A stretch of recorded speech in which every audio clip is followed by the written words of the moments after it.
one of the things that I found intriguing is there was a lot of reference to 9/11, especially in the early days. And I understand because it evokes the scale of the tragedy. It also evokes the surprise nature of it.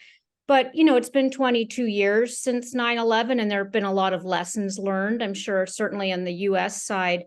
Um, is it a good analogy, or can you talk a little bit about some of the risks right now, since we certainly did some things wrong after 9/11?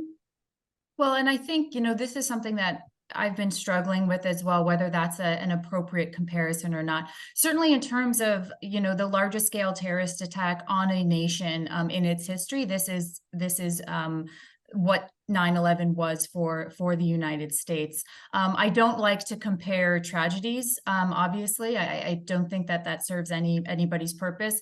I remember when 9/11 happened. I'm a New Yorker. I'm an American, and that is what inspired me to serve in the government in the future. And the thing that I would say about it is we have, as you point out, come very, very far. There was an entire global war on terrorism. I think we understand non-state actors and how they operate a lot better.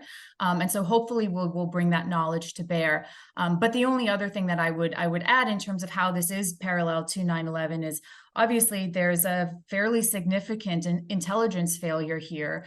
There's a lot of anger inside Israel at the Israeli government for the fact that this even happened, that they weren't able to stop it. And I think that shook the confidence of a lot of Israelis who have had a lot of faith in their government.